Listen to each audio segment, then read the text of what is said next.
The Super Bowl halftime show is more than just a break in a football game. It's a cultural phenomenon watched by millions worldwide, uniting people from all walks of life for a few unforgettable minutes. Every year, anticipation builds not only for the game, but for the spectacle that unfolds at halftime, as fans wonder who will take the stage and what surprises are in store.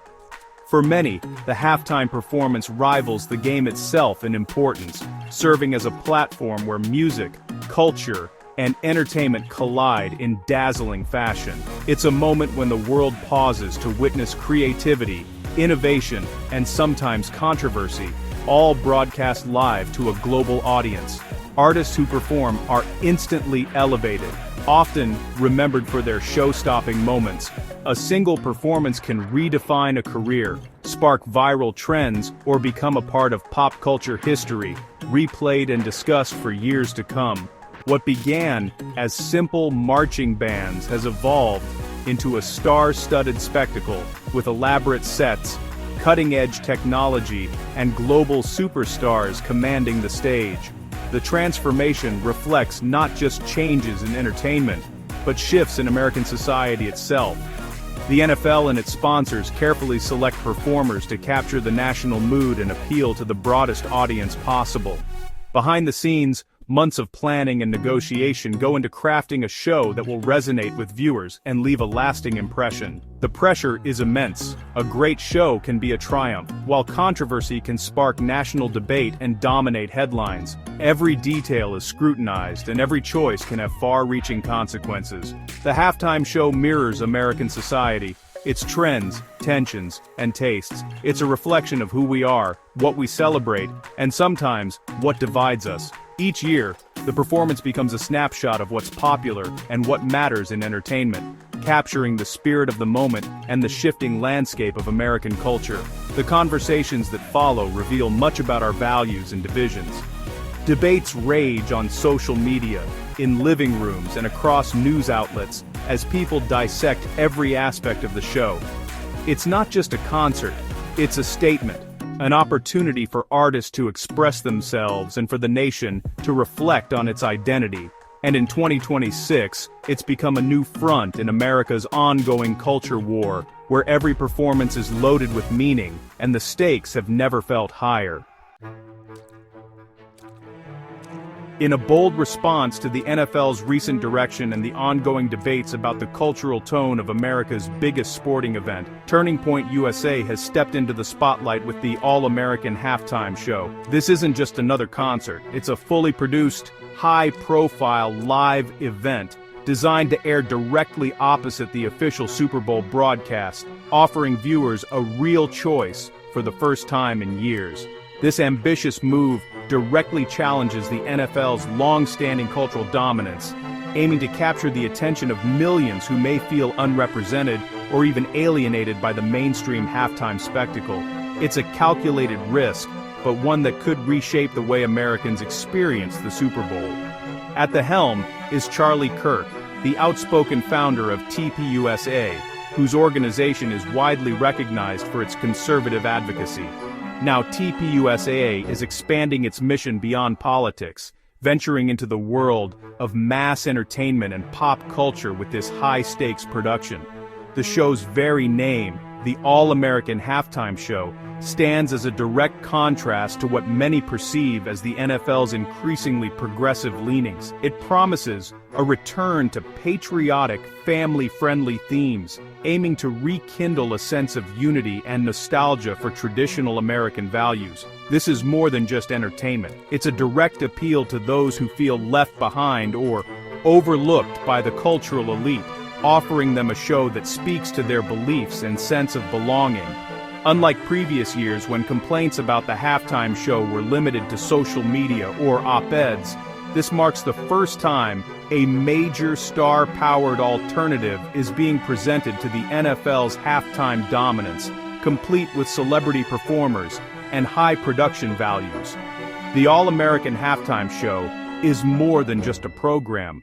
It's a test of whether a significant portion of the audience will actually switch over to a broadcast that reflects their values, potentially fracturing one of America's last great shared viewing experiences and signaling a new era in televised entertainment. This year, viewers face a stark choice between two radically different halftime lineups, each representing more than just a musical preference.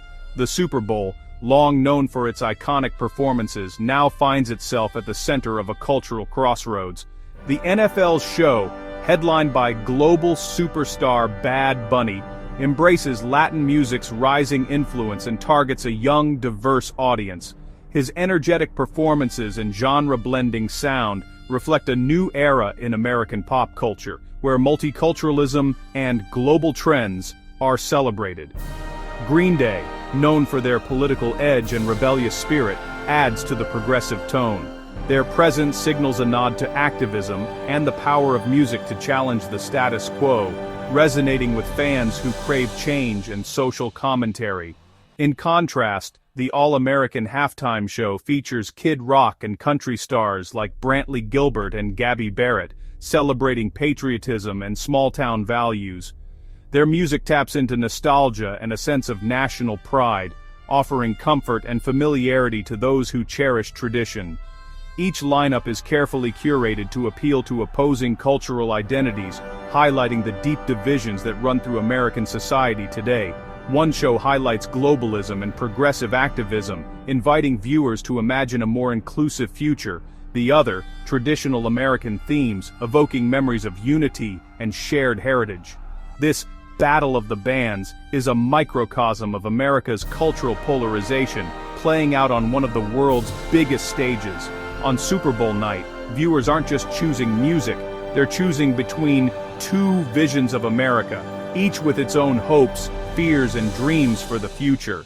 The halftime stage has become a battleground for the nation's identity, where every note and every lyric echoes the larger debate about who we are and who we want to become. Bad Bunny's selection as Super Bowl headliner sparked immediate backlash, especially from conservatives. Critics argue the NFL is prioritizing a political agenda over unifying entertainment, alienating its traditional fan base. Former President Trump and conservative media called the choice divisive, accusing the NFL of using the halftime show for left-wing messaging. For many, Bad Bunny's Spanish-language music and androgynous style feel foreign and disconnected from traditional American values.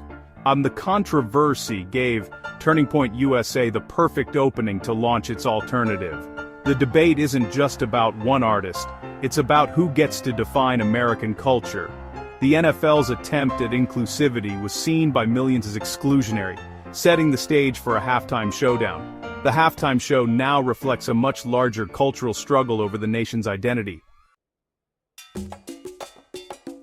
The backlash against Bad Bunny is fueled by his outspoken political activism. His comments about ICE at his concerts and criticism of U.S. immigration policy were seen by conservatives as anti-American. Bad Bunny's activism extends to protests in Puerto Rico and challenges to traditional gender norms, making him a symbol of progressive change. Supporters see him as a voice for the voiceless. Critics see him as divisive. For many, the Super Bowl isn't the place for political statements.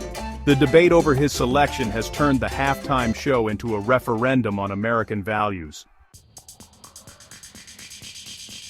Kid Rock leads the All-American halftime show, framing it as a David versus Goliath battle against the NFL and global pop culture.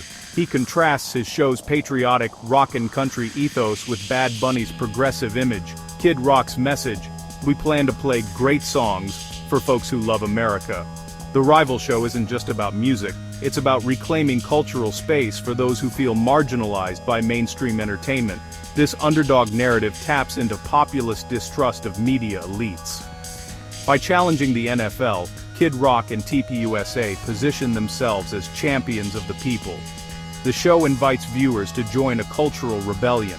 It's a test of whether traditional values can still command a national stage.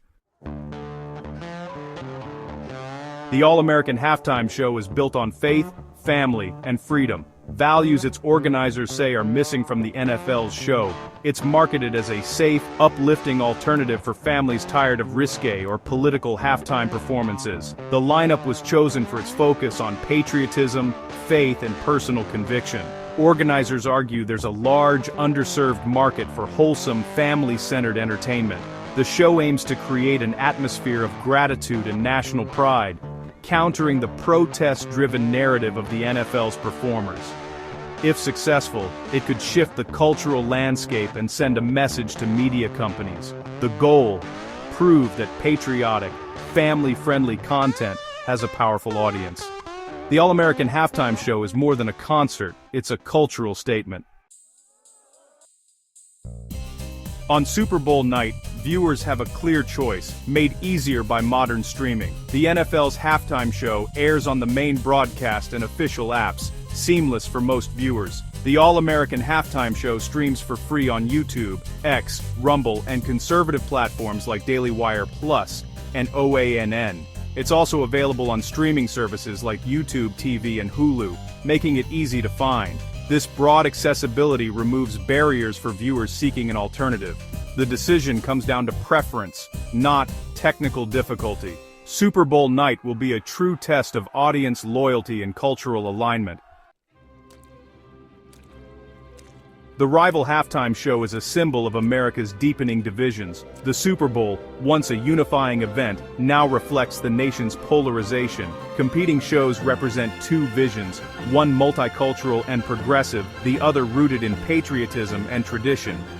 The very existence of this rivalry marks a turning point in American culture.